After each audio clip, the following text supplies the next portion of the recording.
C'est toujours un réel plaisir de vous savoir très nombreux à suivre ce magazine. Ça fait débat, oui, nous sommes devant l'actualité politique qui reste dominée par l'état de la nation, le discours du chef de l'État sur la nation devant le Parlement réuni en congrès. Oui, est-ce que ce discours a rencontré les réalités sur terrain? On va évoquer ici cela ici sur ce plateau, mais nous allons aussi revenir justement sur ce grand rendez-vous de Luanda, sur l'est de la République démocratique du Congo, les grands sujets. Néanmoins, il y a également d'autres sujets, notamment les élections qui vont se tenir déjà ce dimanche à Yakoma, mais également à Massimaniba, oui, des élections qui revoient cette fois-ci la liste au complet de toutes les personnes qui ont été sanctionnées avec les autres qui malheureusement, eux, ne se retrouvent pas. Ils ont eu quand même la chance d'être repêchés pour les élections dans cette partie de la République démocratique du Congo. Nous avons des invités ici sur ce plateau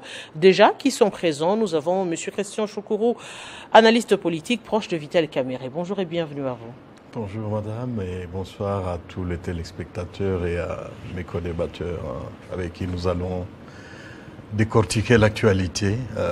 J'espère que ce sera un débat républicain et qui va faire avancer les choses au lieu de nous cramponner sur certaines idées qu'on ne veut pas qu'on pousse plus loin concernant l'avenir de notre pays. Justement, nous allons aussi évoquer les mêmes thématiques avec M. Alain Madilou, qui est de l'UNC, porte-parole ville de Kinshasa. Bonjour et bienvenue à vous. Merci madame.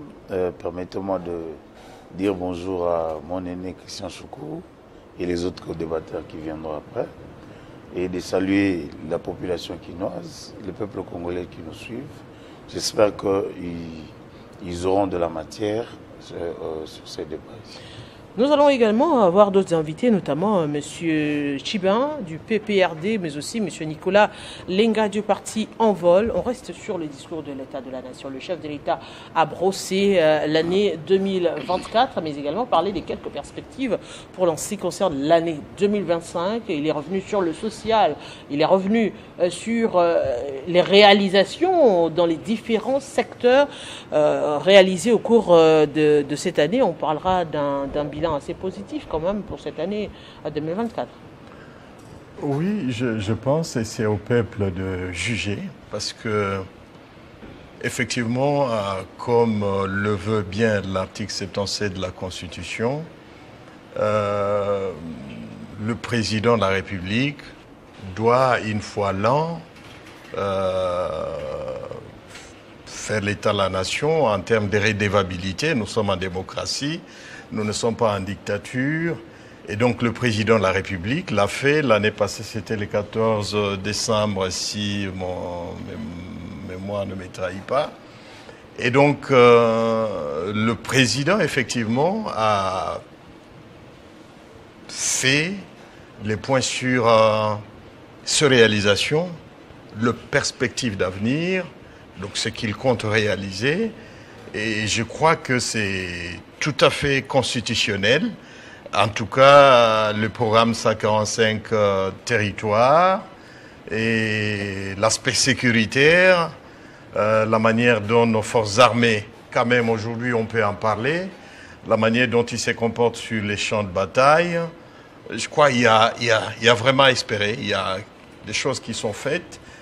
Simplement, je crois qu'il y a la question sur laquelle nous, de l'Union sacrée, nous devons travailler, c'est cette question de détournement. Ça commence à inquiéter. Ça fait quand même tache d'huile sur notre gouvernance.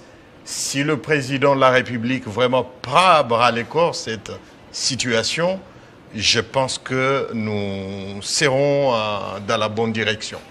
Il est quand même revenu sur des thématiques aussi, qu'il faudrait le dire quand même, vous avez relevé la question de la sécurité, mais également la question de la justice, par exemple. Au moment où l'on évoque déjà les questions de peine de mort, il y a pensé autrement pour dire aussi qu'il faudrait que l'on réfléchisse sur la question du service national pour voir comment réorienter cela, alors qu'il y a deux opérations en cours. par le ministère de l'Intérieur, par le ministère de la Justice, en ce qui concerne justement la traque de ce phénomène Koulouna? Tout à fait, madame. Cette épineuse problématique du phénomène Koulouna, et effectivement, en tant que garant de la nation, il présente face à cette situation le bâton et la carotte. Ce n'est pas parce que, effectivement, il faut le dire, que ce phénomène a des traits avec la vie sociale de la population, certes. Ce n'est pas parce que j'ai faim que je dois aller tuer mon voisin à coups de machette. La loi doit être appliquée. Mais de l'autre côté aussi, il faut qu'on attaque à la racine le problème à la base de cette question de Koulouna. Il faut donc prendre ces jeunes gens désœuvrés pour ce qu'ils le peuvent, le former pour qu'ils soient utiles à la nation. Le service national, je me dis que si dans les 18 années du président Kabila, on avait continué tel que l'avait voulu Mouzé Laurent Désiré Kabila, je crois qu'on aurait amorti les chocs. Voyez? Mais en 2 ans ou 3 ans, on sent quand même que ça porte des fruits. Des jeunes gens qui jadis tuaient sont devenus des agents de développement. Mais alors, c'est de cela qu'il s'agit. C'est carrément une problématique qui se pose parce que dans le cas échéant, on se dit, est-ce que devrons-nous aller forcément à la peine de mort? Qui mérite cette peine de mort et qui mérite cette réorientation, par exemple, au niveau de Kanyamaka CC? Madame, devant chaque situation exceptionnelle, il faut des mesures exceptionnelles. Je ne peux pas comprendre comment des organisations dites de droits de l'homme puissent s'élever parce qu'on évoque cette question, alors que de l'autre côté, il ne se passe pas une seule nuit sans qu'on apprenne que le Koulouna ont, excusez-moi les termes, acheté un compatriote qui n'a rien à voir avec la gouvernance et que cette personne qui a tué, quand on dit qu'il doit subir le même sort, que les gens montent sur le créneau pour dénoncer cela.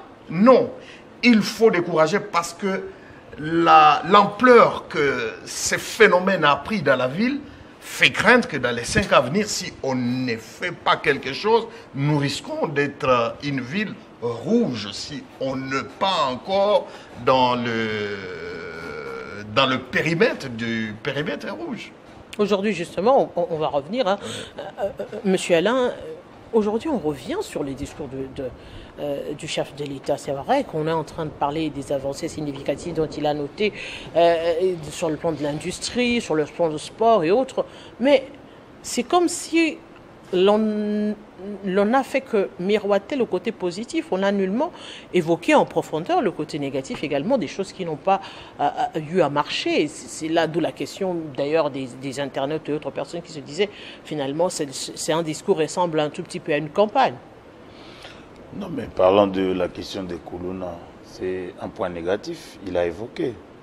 Donc je pense qu'il y avait des points positifs et des points négatifs. Il a brossé tous les secteurs de la vie quotidienne de notre pays. C'est-à-dire, là, il était question que le chef de l'État brosse chaque secteur et ce qu'on a apporté, ce que la gestion ou la gouvernance a apporté, ce qui n'a pas pu marcher. Et voilà, donc moi je pense que ce discours était un discours d'espoir pour le peuple congolais. C'était un discours d'espoir et on a essayé de voir, parce que là, le point qui m'a beaucoup plus intéressé, c'est l'avenant au contrat chinois, parce que nous sommes restés éternellement à observer. Nous étions observateurs, les Chinois exportaient, prenaient nos minerais.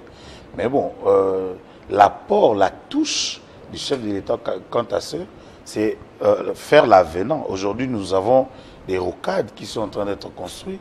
Il y a des projections pour que chaque province puisse bénéficier des centres de santé pour des soins appropriés. Donc moi, je pense que ce sont des avancées très, très, très positives. Aujourd'hui, nous n'avons que de minerais. Et également, le chef de l'État a évoqué la revanche du sol sur le sous-sol. Puisque déjà, nous ne devons pas toujours avoir un œil fixé sur le minerai, il faudrait également que le peuple congolais puisse rentrer dans l'agriculture. Parce que quand nous grandissions, c'était lorsque vous venez chez les gens, vous verrez derrière, c'est toujours derrière où il y avait un petit champ, les patates douces, les pondous et consorts. Mais nous avons perdu cette habitude-là. Et puisqu'il a évoqué, moi je pense que nous devons avoir des yeux rivés sur l'agriculture et l'agriculture pour développer notre pays. L'agriculture dont on parle, c'est l'agriculture industrielle à grande quantité qui demande pas seulement les petits terrains derrière la maison, c'est vrai, mais qui je demande... parlais de la culture que nous avions. Oui. Parce que cette culture-là nous poussait vers l'agriculture. C'est-à-dire qu'il suffirait de voir un petit champ, ça dénote d'une volonté. C'est-à-dire aujourd'hui, quand les chefs d'État en parlent, puisque là, il a évoqué la revanche du sol sur le sous-sol. Nous devons exploiter nos terres. Vous voyez. Et aujourd'hui, justement, puisqu'on évoque cette question, il est revenu sur la Constitution. La question qui taraudait les esprits, justement, qui attendait finalement le chef de l'État. Va-t-il s'exprimer sur le changement, sur la révision de la Constitution? Oui, il a eu un discours, on ne peut plus modérer, il faudra le dire quand même vis-à-vis de la population, lorsqu'il était devant la population, exprimant cette volonté de réfléchir sur la question. Mais voilà, c'est-à-dire il faut des fois changer des paradigmes. Nous étions au Congo, on se réveillait un matin, on quittait de 2 tours à un seul tour. On peut tout dire, mais le président de la République reste le président de proximité. Parce qu'il invite tout le monde au débat. C'est-à-dire, c'est pas comme dans les anciennes pratiques où on se réveille un matin, on trouve que bon, on a changé la Constitution. Pas changé, on a révisé la Constitution. Mais le chef de l'État, dans son discours, il a donné 2 possibilités. Il a dit, nous pouvons changer, nous pouvons réviser. Et je pense que tout cela se fera dans un débat où les intellectuels de l'intelligence, qui font partie des institutions et qui sont en dehors des institutions, ils vont s'y mettre pour voir qu'est-ce que nous pouvons changer, qu'est-ce que nous pouvons... Voilà, c'est pour l'avancement du pays. Ça sera une première où on invite tout le monde au débat. C'est pourquoi j'ai dit, le président de la République, c'est le président de la proximité. Un débat, justement, est-ce que cela ne va pas ouvrir une brèche, disons-le pour l'année 2025, à un dialogue national? Non, le président de la République, s'agissant de cette question, il a parlé de la réforme. Larousse définit la réforme comme étant un changement qu'on apporte dans le mœurs, le loi, les institutions, afin d'en obtenir des meilleurs résultats. S'agissant de la réforme, l'objectif, ce n'est pas pour que le président de la République se pérennise au pouvoir. Non. C'est pour qu'il y ait des résultats attendus par le peuple congolais. C'est pour que les insuffisances constatées dans l'actuelle constitution et qui ont été à la base de la non-obtention des résultats escomptés. Et donc, nous demandons à ce qu'il y ait amélioration dans la gouvernance. Et la Constitution en joue un rôle primordial. Mais jusque-là, rien n'est encore défini du changement ou de la révision. Parce que c'est vrai, lorsqu'on se projette vers l'année 2025, ça voudrait tout simplement dire qu'il y a encore à réfléchir là-dessus. Naturellement, c'est un débat national qui réunira les experts de tous bords sans état d'âme, sans passion.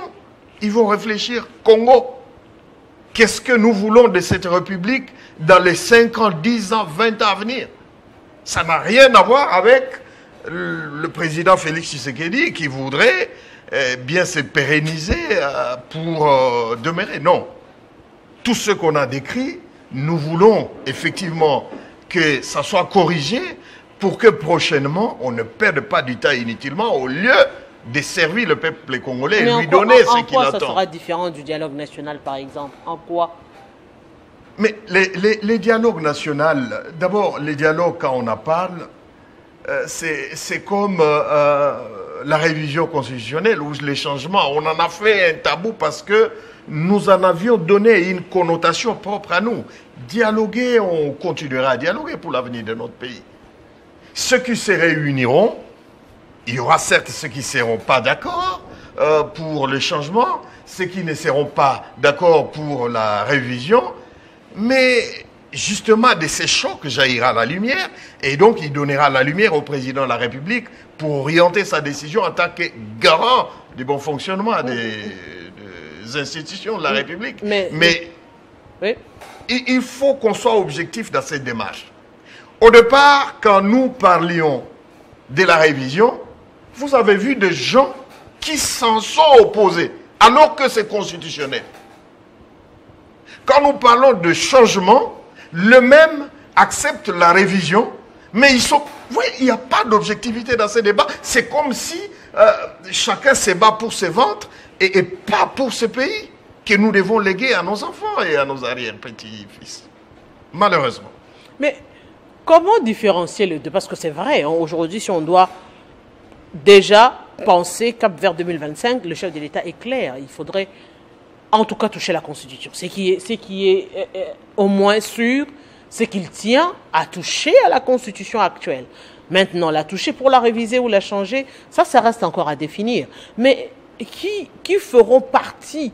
Parce que lorsqu'on parle de dialogue national, vous le savez, vous venez de le dire, on a donné un contenu au dialogue national. Lorsqu'on parle du dialogue national en République démocratique du Congo, c'est un peu comme quand on a lancé l'Union sacrée. C'est tout le monde qui venait, c'était tout le monde, les artistes, c'était les musiciens, c'était je dirais, en tout cas, il y avait tout le monde. Les religieux, il y avait... Est-ce que ce sera ce format-là ou un format de réflexion des hommes de science, des hommes politiques, pour donner un contenu consommable à la population, ce qui concerne justement la décision qui sera prise? Mais ça m'étonne quand même que vous puissiez continuer à vous poser des questions, puisque le chef de l'État a fixé l'opinion quant à ce. C'est-à-dire, il a parlé de réformes. Pour effectuer des réformes, il faudrait qu'il y ait des intelligences qui se mettront en place pour réfléchir. Mais l'avantage que nous avons aujourd'hui, c'est que nous avons un président de la République, je le répète, de proximité. Pourquoi j'insiste là-dessus? On se réveille un matin, on a changé la Constitution, c'est-à-dire on quittait de 2 tours à un seul tour. Mais, c'est-à-dire, les possibilités qu'a mis par devant lui le chef de l'État a invité tout le monde au débat. C'est-à-dire, il a dit, nous pouvons changer, nous pouvons réviser. Et puis là, il vient de fixer, parce que c'était solennel. Les discours sur l'état de la nation est solennel. Et là, il est clair pour dire, nous allons effectuer des réformes. Vous voyez, par exemple, moi, en tant que Congolais, je dirais, bon, dans les secteurs de l'éducation, par exemple, je voudrais que nous puissions mettre ou remettre le cours ou une option de la géologie, par exemple. Puisque nous parlons des terres à tout moment. C'est-à-dire, nous sommes là tout le jour en train de dire on va nous voler nos terres. Et nous, les enfants qui grandissent aujourd'hui, ne connaissent rien de l'histoire de nos limites. Nous devons mettre en place une option de l'humanité. C'est-à-dire, l'enfant quitte la deuxième, bon, l'ancienne appellation aujourd'hui c'est première, ça complique un peu, mais bon, on va s'habituer. Mais l'enfant sait que moi je ferai la géologie. Je connaîtrai les limites de mon pays, je connaîtrai les ancêtres, voilà. C'est-à-dire, ce sont des réformes à apporter. Et c'est très capital. Puisque là, je ne sais pas, peut-être vous connaissez le diamant, mais moi, si vous cassez les vitres, vous mettez le diamant à côté, je pourrais me poser des questions. Où est le diamant? Vous voyez, on doit prendre connaissance de ce que nous avons. Il y a pas mal de gens qui sont ignorants de nos matières premières. Ils peuvent voir ce qu'on appelle cobalt, cassitérite à côté, mais nous ne savons pas faire la différence. Tout ça sont des réformes. C'est-à-dire, nous grandissons. Quand on dit parlons Congo. Parlons Congo veut dire, nous connaissons nos actifs et nos passifs. C'est-à-dire, là, il n'est pas question de continuer à se poser des questions, mais à chacun de se préparer pour apporter sa touche. C'est important. Mais apparemment, justement, comme vous le dites, les politiques et autres n'y pensent même pas en ce moment parce qu'ils se disent que la question elle est purement politique, il va se refonder sur les questions des mandats et autre chose. Le débat n'est pas assez ouvert. Il reste jusqu'à l'étape actuelle politique. Il n'y a que les politiques qui émettent des avis clairement sur cette question de la Constitution. Madame, vous me ramenez à un débat que j'ai eu en dehors d'ici avec un compatriote qui m'est posé la question de savoir quelle serait la base constitutionnelle de cette commission qui sera mise en place l'année prochaine par le président de la République. Tout de suite, je lui ai répondu en disant que ceux qui se réuniront, ce sont des Congolais. La première base constitutionnelle. Ils ont droit de discuter sur l'avenir de leur pays. Deuxième base constitutionnelle, c'est qu'ils sont soumissionnés, envoyés par le garant de la Constitution, le président de la République, à la lumière de l'article 69. Et donc, cette question ne devrait même pas se poser à notre humble avis. Et comme le dit souvent le président de la République, personne ne peut nous empêcher de parler de notre avenir, de l'avenir de nos enfants, de l'avenir des enfants de nos enfants. Et donc, les gens peuvent se tranquilliser de toutes les façons. Le débat, il est démocratique. Ça n'est pas d'accord, oui, mais nous sommes dans une démocratie. La loi de la majorité, comme en 2005, s'exprimera et donc nous aurons, s'il est faux, une nouvelle constitution ou carrément, moi je suis d'accord qu'on fasse dynamiter ces monstres de l'article 220.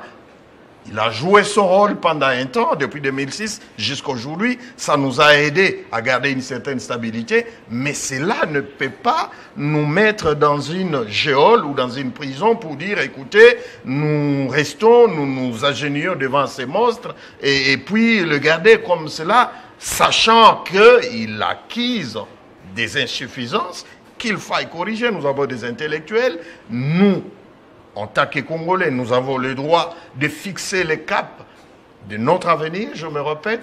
Nous devons savoir où sera notre pays face à cette concurrence mondiale sans nom qui se dessine. Nous devons adapter nos lois à cette évolution, sinon nous risquons d'être à la quai et nous plaindre après. Aujourd'hui, ce qui n'est pas acceptable pour un pays qui a des universitaires, des professeurs d'université. Au lendemain justement, ce discours, au lendemain du grand rendez-vous à Luanda, Félix Tshisekedi qui devrait rencontrer son homologue Paul Kagame, encore une fois de plus sur la question sécuritaire qui, on le dira, qui n'évolue pas actuellement. Les accords de Luanda, plusieurs rencontres, plusieurs discussions, mais qui n'aboutissent carrément à rien. Les deux parties sont campées dans leur camp. Oui, merci madame. C'est-à-dire, moi je l'ai toujours dit, la vie est faite de choix, la famille est faite de sort. Être voisin du Rwanda, c'est le sort du Congo. C'est le sort également du Rwanda. Mais en anglais, on dit de talk and fight. C'est-à-dire, parler ne nous empêche pas de prouver de quoi nous sommes capables. Je pense que vous allez l'observer. Nous venons de récupérer certains de nos territoires, des entités. C'est-à-dire, le FARDC est en danse. Sur terrain, les FARDC se comportent bien pour récupérer et garantir l'intégrité territoriale. C'est-à-dire, rencontrer son homologue Paul Kagame, c'est aussi important sur le plan diplomatique parce que nous sommes des voisins éternels. C'est-à-dire, le parler, on ne va pas s'en empêcher. Toujours, il faudrait parler, mais nous affirmer également en tant que nation.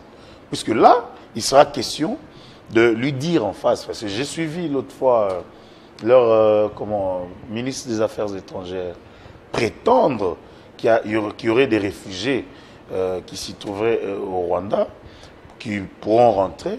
c'est un faux fouillant, c'est un faux débat. C'est-à-dire, ces réfugiés-là, ils viennent d'où? Parce que c'est nous qui sommes agressés.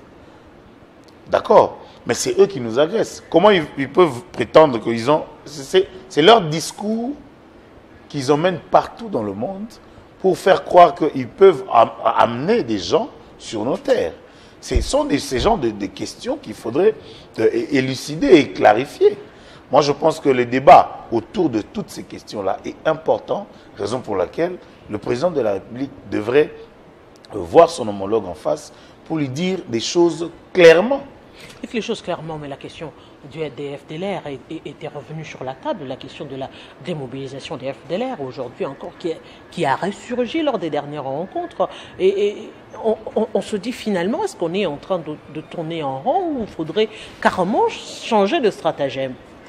Madame, cette question de la sécurité sur la partie est de notre pays n'a rien à voir à l'heure qu'il est de négocier un quelconque accord avec Kagame.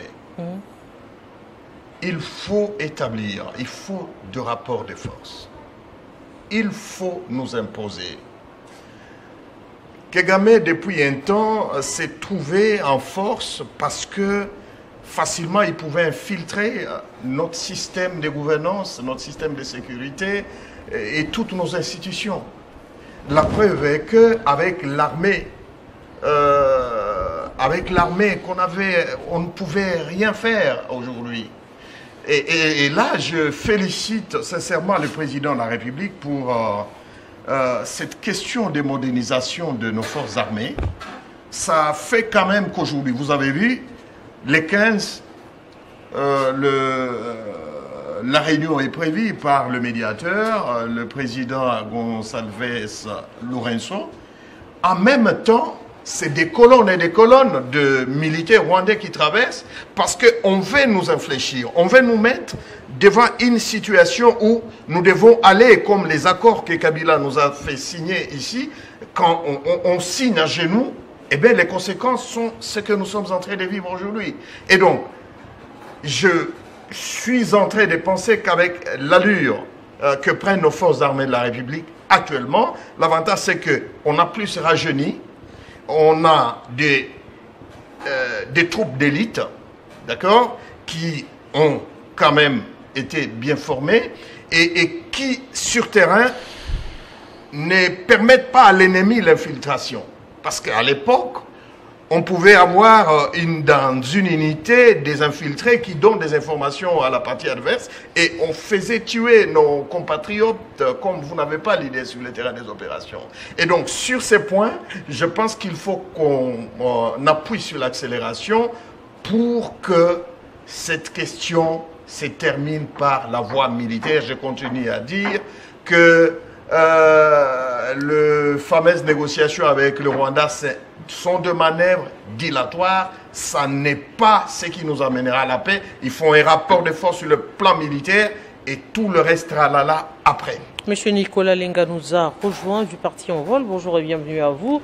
Bonjour, merci. Aujourd'hui, on revient encore sur le discours du chef de l'État à la nation, l'adresse du chef de l'État à la nation, mais également cette rencontre, ce grand rendez-vous de Luanda où encore Félix Tshisekedi devra aller discuter des questions sécuritaires en ce qui concerne la République démocratique du Congo avec cette guerre d'agression nous imposée aujourd'hui.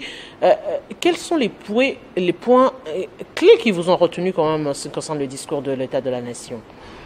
In globo, ce qui m'a retenu et qui a retenu la majorité du peuple congolais, c'est que ce discours qui a été censé être un discours bilan s'est transformé en un discours apparenté à un discours de campagne, un discours de promesse, un discours où on jetait plus la perspective du lendemain sans nous dire exactement ce qui s'est fait dans les détails in concreto.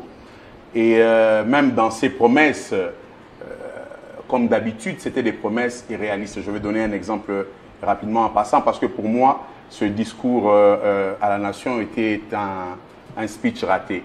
Comment peut-on dire aux Congolaises et Congolais qu'en 2025, on mettra 38 000 kilomètres de routes des dessertes agricoles en une année. Techniquement, ceci n'est pas faisable. Quand on fait un calcul simple, 38 000 kilomètres, lorsqu'on le divise par 12, ça nous fait plus ou moins 3 000 kilomètres moins. Madame, de Kinshasa à Kisangani, ça nous fait 2291 kilomètres. Est-ce que c'est possible de faire une terre longue de Kinshasa à Kisangani en un mois? Les Congolaises et Congolais peuvent y répondre. Sans compter le fait qu'avant de faire les ouvrages d'une route, il y a des analyses, des études qui doivent être faites au préalable. Il y a le principe ou même l'obligation du déboisement et reboisement pour obéir aux règles et normes d'environnement. Et après, peuvent venir les grands ouvrages.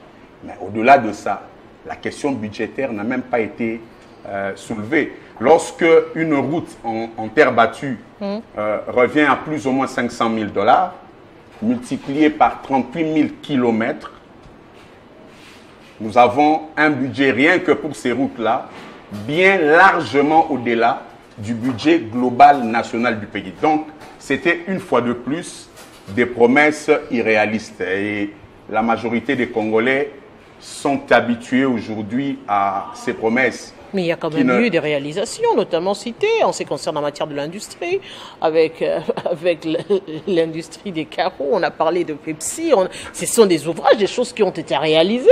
Madame, j'avais envie de dire, si ce régime se respecte, et s'il nous respecte, nous peuples, il devrait arrêter d'insulter notre intelligence de cette façon. Lorsque M. Félix Tshisekedi a pris le pouvoir, il a lancé un slogan, la revanche du sol sur le sous-sol. On l'attendait sur ce champ-là. Dites-moi, Pepsi ou les carreaux répondent à quoi dans le besoin immédiat du Congolais? À rien. On avait claironné ici qu'il y avait une usine de fabrication des véhicules Mercedes. On n'en parle plus, on ne sait pas. Ça produit combien de véhicules, qui y sont employés, combien d'emplois a été créé par... Bref, c'est un tout des contre-vérités qui n'a pas saisi l'attention du peuple congolais. Le peuple congolais est focalisé à autre chose, c'est-à-dire voir dans quelle mesure, en 2028, nous allons donner la chance à une nouvelle offre politique, parce que manifestement, le régime de M. Tshisekedi a été contre-productif et même dangereux pour le peuple congolais. Mais disons-le, il est revenu sur la question sécuritaire, il a évoqué la question des réformes en ce qui concerne le changement ou la révision de la Constitution. M. Félix Tshisekedi se perd dans les termes. Tantôt, il se dit, et je ne sais même pas pourquoi il se dit, garant de la nation, parce que personne ne lui donne ce pouvoir, même pas la Constitution sur laquelle il est en train de tirer à boulet rouge. Il se dit garant de la nation et que personne ne peut l'empêcher d'entreprendre sa démarche de changement de la Constitution. Bizarrement, il s'adoucit pour dire « Nous devons nous mettre ensemble pour parler des réformes ». Non, non, il faut être clair et assumé. Il veut la révision, il veut le changement. Qu'est-ce qu'il veut? Et là, nous avons vu un Félix Tshisekedi plutôt dubitatif parce qu'il a compris que le peuple n'est pas dans cette démarche-là. Et lorsqu'il parle des accomplissements, des réalisations, madame, si la gratuité de l'enseignement était un succès, madame Judith Souminois n'aurait pas fait une demande méchante aux enseignants d'être patriotes, d'aller enseigner ventre vide, poche vide, pendant qu'elle et son gouvernement perçoivent des sommes faramineuses en termes de rémunération. Si la gratuité de l'enseignement avait marché, les policiers barbares n'auraient pas tiré sur des enfants au Congo central parce qu'ils revendiquaient le fait de ne pas étudier. Si cette gratuité était un succès, on aurait vu les résultats. Mais lorsqu'on visite le Congo, nous voyons les infrastructures dans lesquels nos enfants à nous, pas les enfants de Félix, pas les enfants de Judith, pas les enfants des membres du gouvernement, ni des membres du Parlement, nos enfants à nous, étudient dans des conditions obscènes, j'ai envie de dire. Et donc, on ne peut pas parler d'une gratuité qui a réussi. C'est même une honte. On ne devrait même pas en faire mention. 6 ans après la prise de pouvoir, dans les conditions que nous connaissons tous, de M. Félix Tshisekedi, rien n'a été fait de façon concrète pour le bien-être des Congolais. Et les Congolais, de plus en plus nombreux, sont en train de prendre la décision de tourner cette page et de la tourner le plus vite possible. Monsieur Tchibian, vous venez également de nous rejoindre. Bienvenue à vous. On reste sur le discours du chef de l'État, l'adresse du chef de l'État en ce qui concerne les réalisations de 2024, mais aussi quelques projections pour 2025. Il est notamment revenu sur la question sécuritaire, les avancées, on a évoqué ici les avancées sur dans différents secteurs, mais aussi la question de la sécurité aussi de la Constitution. Merci Madame pour la question. Sincère excuse pour le retard. Le discours du chef de l'État a été un discours démagogique, un discours populiste, mais surtout un discours très utopique. Un discours sur l'état de la nation est un discours bilan. Un discours bilan qui doit être assorti des perspectives qui doivent être axées sur le budget, mais aussi la réalisation de projets. En lieu et place de nous donner un discours axé sur le résultat, en lieu et place de nous donner un discours axé sur la réalité de la vie quotidienne des Congolais, le chef de l'État a donné un discours utopique, un discours non structuré, un discours qui n'a pas rencontré les aspirations de la population congolaise. Je donne quelques exemples. Le chef de l'État parle en matière de finances publiques. Il nous dit que la gestion de finances publiques a été caractérisée par une gestion rigoureuse. Et cette gestion rigoureuse nous a amené à la mobilisation des recettes, mais aussi à l'amélioration du climat des affaires. Je prends ces points-là. Madame, en finances publiques, on ne peut parler de mobilisation des recettes sans réforme.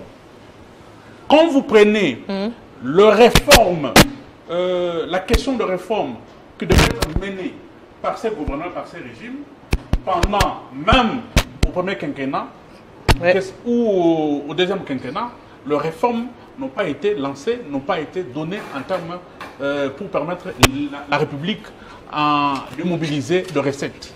Ça n'a pas été. Donc, on ne pouvait pas parler de gestion rigoureuse en matière de finances publiques. Quand vous prenez le projet qui sont en cours d'exécution ou des projets qui sont en arrêt, plus de 90% des fonds qui ont été alloués à la réalisation des projets, ces fonds ont été décaissés en procédure d'urgence. Qui dit procédure d'urgence dit violation intentionnelle de principes sacro-saints des finances publiques. Et le régime de M. Tshisekedi, les anciens ministres, même l'actuel ministre des Finances, violent la chaîne des dépenses pour favoriser la fraude, la gabegie financière. Le chef de l'État nous a menti sur ces points. Quand vous prenez un autre point, le chef de l'État dit qu'il va construire des routes. Plus de 18 000, je ne sais pas, 18 000 kilomètres, ou 38 000, ou je ne sais pas, 28 000 kilomètres, des routes, madame. Prenez en 5 ans, en termes d'évaluation, tu sais qu'il a construit combien de routes? Pour construire 38 000 ou 28 000 routes dans les jours qui viennent. C'est pratiquement impossible. C'était du vent, du mensonge. Prenez un autre exemple. Les chefs de l'État parlent de l'insécurité. Mais quand le Congolais suivait les chefs de l'État, les Congolais attendaient du chef de l'État de rapports certifiés, une idée générale sur la situation de l'Est, madame. Les chefs de l'État étaient à côté.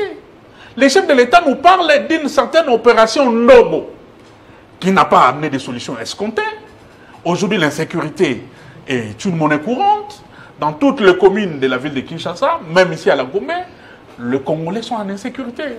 L'insécurité, c'est dans nos provinces. Et opération Ndobo, on parle de 700 Koulouna qui ont été appréhendés. Aujourd'hui, la chaîne nationale est en train de diffuser en direct, d'ailleurs. Comment dirais-je, les interrogatoires de ces Koulouna. Madame, ce sont des procès pour une consommation populiste. Quand vous prenez le nombre de personnes qui ont été arrêtées de manière arbitraire, parce que là déjà, nous avons des rapports des sociétés civiles qui dénoncent des arrestations arbitraires, on arrête même des personnes qui ne sont pas Koulouna, on arrête même des ex-Koulouna. Il y a un monsieur, je crois que ce monsieur-là doit porter plainte contre le ministre de la Justice, contre le ministre de l'Intérieur, contre l'État congolais, qui travaille au secrétaire général, je crois, du budget. Un jeune Congolais qui travaille et qui a été défendu par un avocat envoyé par le secrétaire général. Donc, il est arrêté aujourd'hui. On a publié ces vidéos sur toutes les plateformes, même le chaîne de télévision, montrant que ce monsieur est un Koulouna. Il accepte que dans le passé, c'était un Koulouna, mais il s'est donné même le travail de laisser ce travail et aujourd'hui, il est en train de travailler pour compte de l'État. Les cas de ces messieurs-là, c'est un cas qu'on peut appeler exceptionnel, mais de pareils cas sont légion, madame, concernant cette fameuse opération Ndobo. Vous prenez un autre cas, la construction des infrastructures. Les chefs de l'État parlent des aéroports. Madame, la construction de l'aéroport de Kisangani est le fruit du contrat sino-congolais. La première pause de cet aéroport a été faite par Joseph Kabila à l'époque, le prof Bongeli, PCA de la RVA, et je crois, M. José Makila. Mais c'est la continuité de l'État. Mais tout à fait, nous ne refusons pas. Nous ne refusons pas. Mais ceux qui gèrent n'acceptent pas cette notion de la continuité. La continuité n'intervient pas parce qu'on veut s'accaparer du bilan. On veut à tout prix chercher du bilan à présenter aux Congolais. Ça ne marche pas, madame. La construction des stades municipaux, ici à Kinshasa et en province, c'est le fruit du contrat sino-congolais. C'est dans le cadre de la continuité de l'État. La construction du centre culturel en face du palais du peuple, c'est dans le cadre du contrat sino-congolais. Tous les projets ici que M. Tshisekedi a brandé la nation comme des projets qui entrent dans son bilan de ces quinquennats, ce sont des projets laissés par Joseph Kabila, des projets financés par le contrat sino-congolais.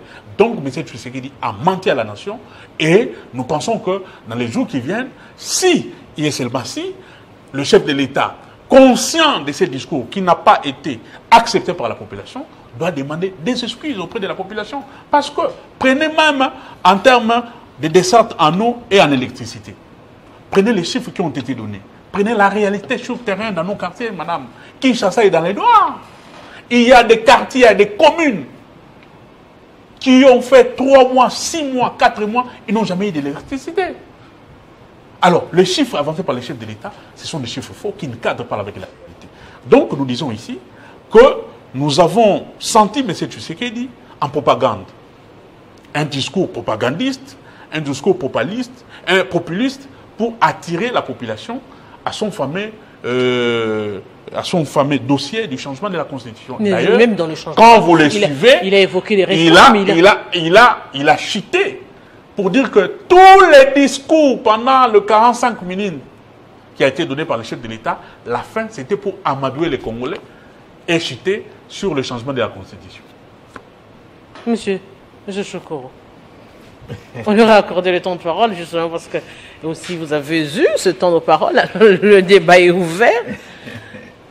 Vous savez, nous avons une opposition désarçonnée qui ne sait pas ce qu'elle doit faire. J'ai entendu sur ce plateau que le président de la République s'est octroyé les titres de garant de la Constitution, de la nation, d'un soi-disant politicien de l'opposition. Ça me dépasse. Je le renvoie à l'article 69 tout simplement. S'agissant de... Quand j'entends un Congolais sur un plateau de télévision dire que des emplois créé par l'ouverture d'une unité économique dans un pays qu'on présentait comme un pays dangereux. Ici, on ose me dire que ça n'est rien. Les capitaux qui devraient aller à Dubaï pour acheter des conteneurs et des conteneurs de carreaux, de faïence. Aujourd'hui, cet argent est capté parce que l'impôt, la fisc va se retrouver. On me dit que ça n'est rien. J'entends ici que le fait d'alléger les paniers de la ménagère, nous avions eu des émissions avec vous sur ce plateau autour de cette question, que le gouvernement ait pris cette question à bras le corps et qu'on obtienne le pouvoir d'achat à hauteur de 5 à 11%. On me dit sur ce plateau que ça n'est rien. Ça se passe où? Qu'on ait un litre de carburant à 3000 francs, avec tout ce que cela comporte comme apport dans l'amélioration du panier de la ménagère et de l'économie nationale. On me dit ici que ça n'est rien. Le problème, c'est que... Qu'on ait de directeurs généraux qui vont au-delà des assignations. Pour ne pas citer la DGI par exemple. Ça n'est rien. Qu'on ait de ministres de l'économie qui jouent quand même les rôles sur ces plateaux. Mes co-débatteurs disent qu'il n'y a rien. Vous vouliez que le président de la République dise les choses dans l'essence de ce que vous disiez avec un cœur rempli de haine. Mais, monsieur Choukou, non, le président n'a fait que dire ce qui a été fait, c'est vérifiable. Venez me dire qu'effectivement la baisse sur le produit de première nécessité, c'est faux. Vous êtes allé dans des chambres froides et vous avez constaté que on a menti. Monsieur Choukou, voilà ce que je vais avoir sur ce plateau de télévision. Nous allons au marché. Les mamans qui nous suivent allons au marché aujourd'hui chaque jour parce que la plupart des ménages, à faute d'électricité, est obligé de faire le ménage, d'aller au marché tous les jours. Parce qu'on n'a pas de courant, on n'a pas d'électricité, donc il y a difficulté de faire des provisions. Et vous allez convenir avec moi que ces prix dont on parle n'est pas encore effectif sur le marché. Madame, sur le marché, je pense que mes amis de l'opposition, avant de venir sur votre plateau, ils devraient nous amener des éléments. Ils devraient aller sur terrain, récolter les données et venir les confronter avec les données, les chiffres donnés par le ministère de l'Économie. Par exemple, régulièrement. Là, je serais d'accord. Mais vous avez des gens qui ont lu quelque part dans un journal, qui a lu dans un tweet quelque part, et puis ils viennent répercuter sur le plateau de télévision. Vous voyez comment c'est rabaissant. Monsieur Madilo. Oui, madame. Oui, on est revenu justement, contrairement à ce que vous avez brossé, l'opposition estime que c'est encore un discours de propagande, comme je l'ai d'ailleurs évoqué. Je pense que mon frère du PPRD doit demander pardon au peuple congolais. C'est à lui de commencer tout ça. Si nous avons un problème d'électricité aujourd'hui, peut-être les Quinois ont une bonne mémoire. Il y avait des réserves de câbles que eux ont sortis des terres pendant qu'ils construisaient des routes. Il y avait des réserves que eux ont sortis des terres. Il y avait 2 réserves de câbles et l'autre qui alimentait l'électricité. Les 2 autres sont partis où? Sur l'étendue de toute la ville de Kinshasa. C'est à eux de demander pardon au peuple congolais. Ils parlent de réformes sur le plan financier. Je l'envoie à lire le programme PIM qui va de 2021 à 2028. C'est-à-dire qu'il faut se cultiver. Il ne faut pas venir à la télévision pour dire, bon, je passe, je crie, je parle. Non. Il y a des avancées. Certes, nous avons hérité d'un pays, voilà. Je ne voudrais pas revenir là-dessus, mais du moins, il y a des efforts qui sont fournis. Aujourd'hui, lorsqu'on parle des avenants au contrat chinois, lui, il veut l'évoquer, il veut s'en approprier. Pourquoi? Lorsqu'il y a un avenant, c'est qu'il y a une amélioration. Il faut applaudir. De quelque chose qu'ils ont bradé. Mais voilà. Et aujourd'hui, on a des rocades dans la ville de Kinshasa. Vous comprenez? C'est-à-dire, c'est à eux. Et se sont servis, ils sont partis avec l'argent des contribuables. C'est à eux de demander pardon au peuple congolais. Puisque là, aujourd'hui, le président de la République est en train de fournir beaucoup d'efforts pour donner aux Congolais ce qu'ils attendent de mieux. C'est-à-dire, il ne faut pas venir comme ça pour dire, bon, les Koulouna, non. Comment vous allez exposer un cas d'un monsieur, je ne sais pas si c'est vous qui l'envoyez, ou c'est un ancien Koulouna, vous le défendez à la télévision. Si les services qui sont mieux informés que nous mettent la main sur quelqu'un, soit c'est un ancien Koulouna qui entretient des milices. Surtout qu'ils avaient promis qu'il va rendre ces pays ingouvernables, on n'a pas oublié. Mais voilà. On n'a pas oublié. Donc il ne faut pas venir pour dire que les Kinois ont oublié une histoire récente.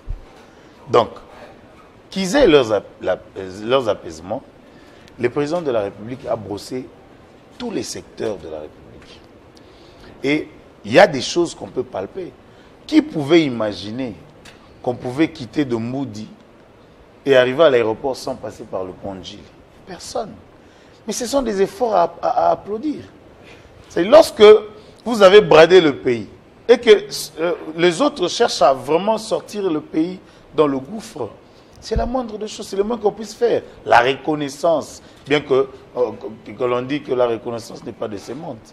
Mais moi je pense que lui, il aura honte de venir à la télévision, parler électricité, parler insécurité. Parce que si aujourd'hui, nos enfants sont des Koulouna, c'est parce que eux n'ont pas fait attention à l'éducation.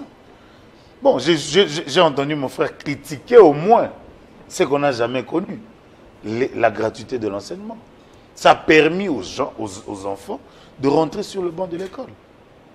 Mais ça n'a pas du moins éradiqué le phénomène Koulouna. Ça veut dire que le phénomène Koulouna aujourd'hui, il faut parler de c'est un phénomène plus profond que l'on veuille aujourd'hui montrer comme si c'était un problème politique. Pas forcément. Il ne faut pas oublier qu'une génération compte 25 ans. Lorsque vous détruisez pendant 18 ans, donc pour revenir à une génération assainie, il faudrait encore compter 25 ans. C'est à eux de demander pardon au peuple congolais.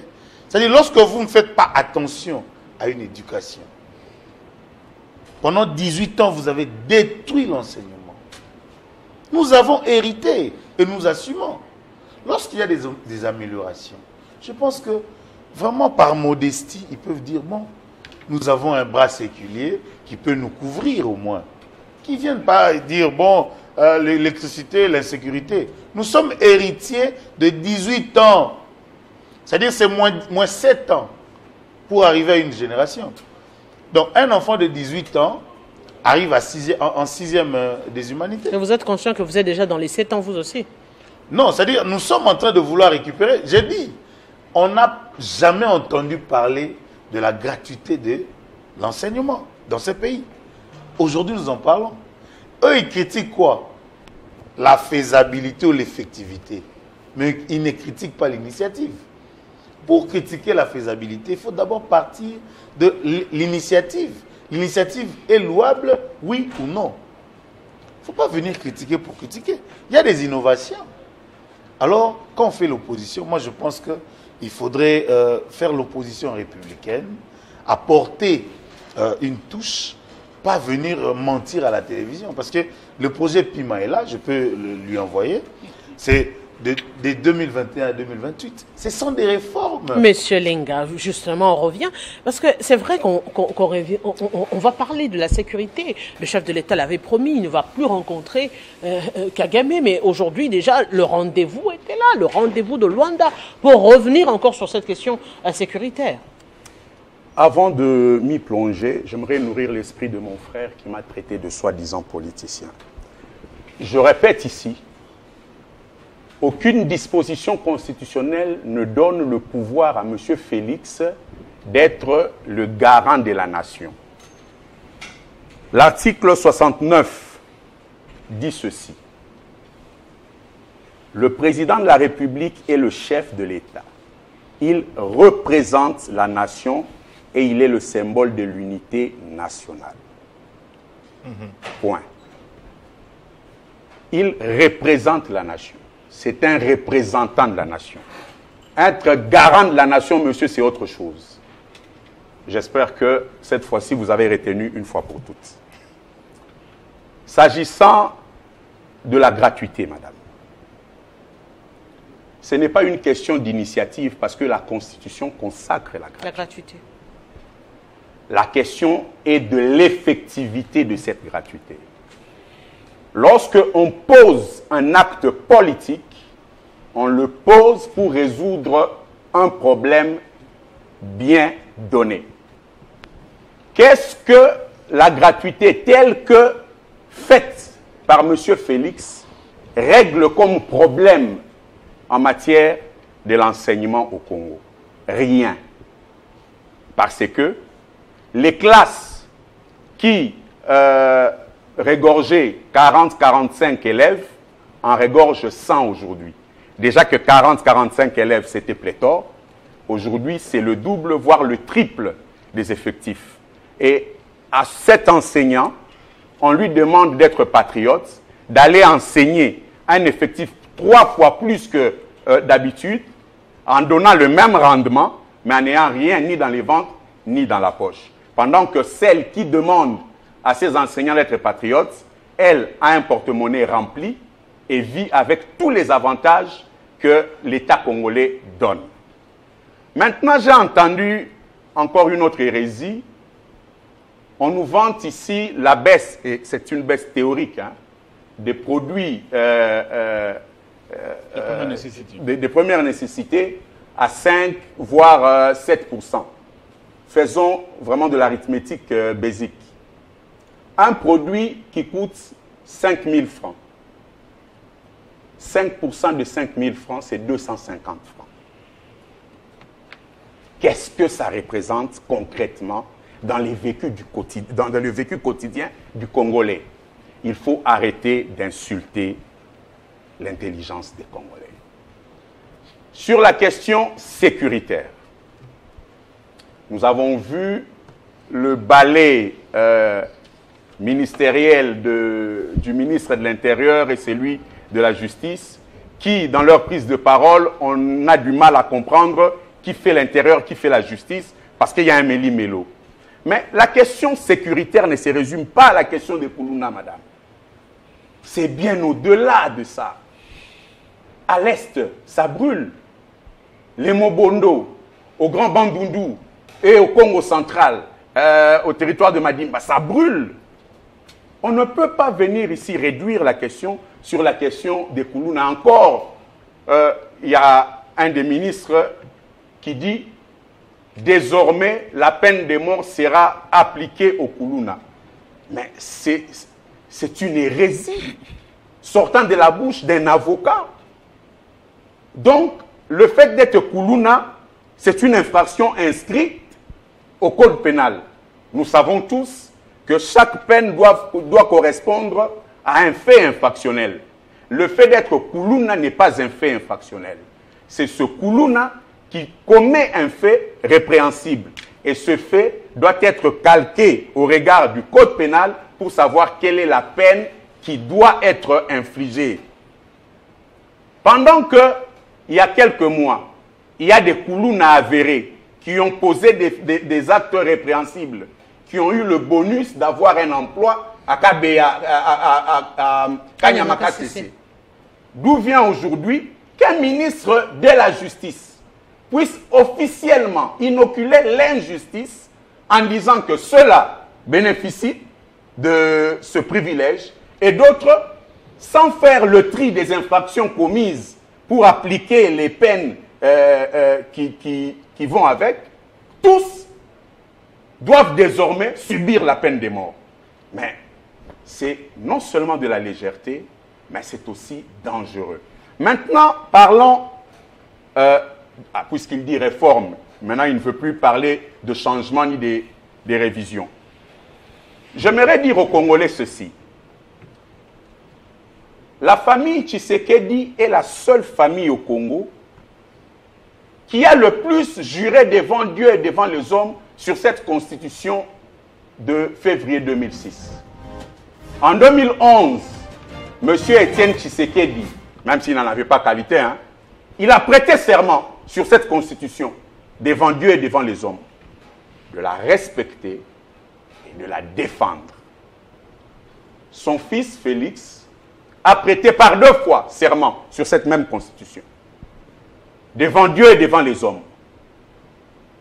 Et donc, des messieurs comme ça, qui prêtent serment devant Dieu et devant les hommes, de respecter et de défendre cette constitution, qui aujourd'hui tire à boulet rouge sur cette constitution, les Congolais ont compris qu'on ne peut accorder même pas 1 seul % de notre confiance à ces genres de dirigeants et que la décision est prise en 2018. Félix Tshisekedi devra rejoindre son collègue Joseph Kabila dans le musée des anciens présidents pour qu'une nouvelle offre politique soit disponible au peuple et que, je vais finir par là, madame, en 2 secondes, et que les Congolais puissent choisir désormais un dirigeant et une classe politique dirigeante digne de ce nom. C'est pour moi l'occasion ici de rappeler que demain, samedi 14 décembre, au terrain municipal de Massina, Sursaut National tient son meeting pour dire non au changement de la Constitution et donc non au 3e mandat de Félix Tshisekedi. Nous sommes vraiment arrivés à la fin. Un dernier mot en quelques minutes. Madame, oui, je ne vais pas me plaindre parce qu'on est en retard. Mais j'ai vite compris que mes frères du pouvoir courent derrière un bilan à présenter en 2028. Mon frère Madilou, je te connais très bien. On se regarde en face. Le fameux projet que tu cites là n'a pas de contenu en termes de réformes structurelles. Quand je parle de réformes en finances publiques, je parle mais des réformes structurelles qui peuvent apporter une certaine maximisation des recettes publiques. Il n'y a pas maximisation aujourd'hui. S'il vous plaît, vous n'avez pas fait mieux dans ces domaines. Et le peuple est au courant. Il nous parle du fameux dossier des rocardes que vous voulez accrocher au bilan de Félix Tshisekedi. Non, vous deviez avoir honte. Le rocarde de Kinshasa, c'est un projet qui sort des entrailles de produits du sinon congolais, du contrat sinon congolais. Accrochage. Ces rocardes, ce projet a été retardé parce qu'à l'époque, madame, on ne pouvait pas laisser aux Chinois et la construction des routes et les études de terrain. Voilà pourquoi, à l'époque de Joseph Kabila, parce qu'avant Joseph Kabila, l'agence des grands travaux n'a jamais existé en République du Congo. Cette agence a été mise sur pied et cette agence qui a mené des études des rocardes et des autres réalisations en cours aujourd'hui. Donc ce n'est pas un projet de M. Félix Tshisekedi. Et à l'époque où l'agence des grands travaux réfléchissait aux rocardes, Tshisekedi ne rêvait même pas qu'il deviendra chef de l'État. Pour terminer, madame, oui. Le projet que Tshisekedi nous a amené, le projet que M. Choukour ici et vous-même, vous deviez citer, c'est le projet des rames. C'est le projet zéro trou. C'est le projet Tchilé-Gelou. C'est le projet gratuité de maternité. C'est le projet Kinshasa et Lenda, Kinshasa Kobunga. Ces projets, les 2 membres de la majorité présidentielle ne veulent pas les citer parce que ces projets ont lamentablement échoué. Monsieur alors, Thibault, comme leur projet, madame, je vais citer, comme leur projet, comme leurs projets ont échoué, voilà pourquoi on s'accroche au projet initié par Joseph Kabila.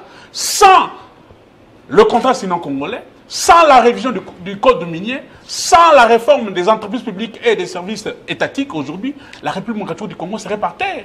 Aujourd'hui, si on a un peu de minimum de recettes qui entrent dans les caisses, dans les trésors publics, c'est grâce aux réformes du code minier, grâce aux réformes des entreprises publiques, madame. Grâce aux réformes de la loi sur la sous-traitance. Donc, sans cela, madame, on n'aurait pas aujourd'hui de recettes. Madame, sécurisez-moi quand même. Un dernier mot. La gratuité de l'enseignement est constitutionnelle depuis 2006. Ils ont fait 18 ans. Cette gratuité a été exécutée. Ils n'ont pas appliqué. S'ils avaient commencé à l'appliquer, aujourd'hui on serait en étape d'amélioration. Et la province les services nationaux du Grand Katanga à l'époque. Monsieur, les services nationaux. La gratuité a été effective. Nous arrivés à la fin. On ne parlerait pas de Fougouna aujourd'hui. 18 années. Qu'est-ce que vous en aviez fait? Le projet que vous avez amené. Le service national. Le projet que vous avez amené. À M. Nicolas Lenga.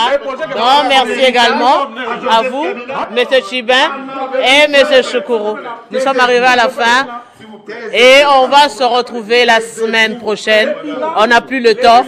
Le temps, c'est de l'argent. Aimable téléspectateur, on se retrouve très prochainement. Merci.